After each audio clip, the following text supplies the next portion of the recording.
There's 6 really big mistakes that I see a lot of people making in friendship in 2025, and these mistakes are preventing people from having solid connection with the people in their lives. So I'm just gonna run you through them real quick, and if you're able to stop making these mistakes, I promise you're gonna have much better friendships with the people in your life. Number 1 is simple. It absolutely blows my mind the number of people who just leave their friends on read. Like seriously, go open your texting app right now and scroll through all your past messages and see how many people have sent you text messages that you just never responded to. This has just become something that's normal in 2025, and if you are on dating apps, you have experienced this probably more than anyone. It is just a social norm to ghost people in 2025, and yet people wonder why they don't have strong, consistent friendships in their life. It's got to start with some basic communication stuff. The second thing is just straight up being punctual. This means, like, if you're gonna be late to something, tell someone that you're gonna be late to it before you're late.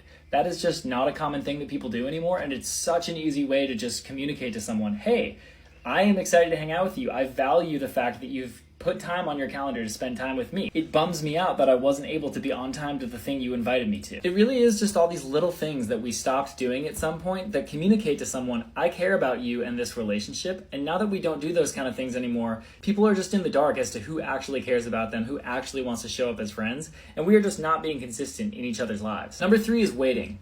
I swear, so many people tell me how lonely they are. They tell me that they want more friends. They tell me that they're upset that nobody is calling them and inviting them to things. And yet the entire time it's like, bro, why are you sitting on your ass? Like, you have the ability to invite people to things. Like, if you want to hang out with someone, put together a barbecue, go invite someone to go for a run, invite someone to coffee.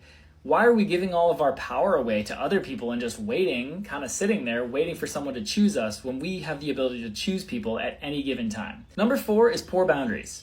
Boundaries is essentially just a way of saying what I am responsible for and what you are responsible for. And a lot of times we let people kind of trample over our boundaries and expect things from us that we're not willing to give them. One example of this is if you've played therapist for your friend over and over and over again, but they're not asking you how you're doing and you're not having a balanced conversation, that's an example of maybe an issue with boundaries, and you need to tell the person, hey, I value this friendship and I love you, but also it's starting to take away from it the fact that I'm mostly just listening to you tell me about your problems and you have no idea what's going on in my life.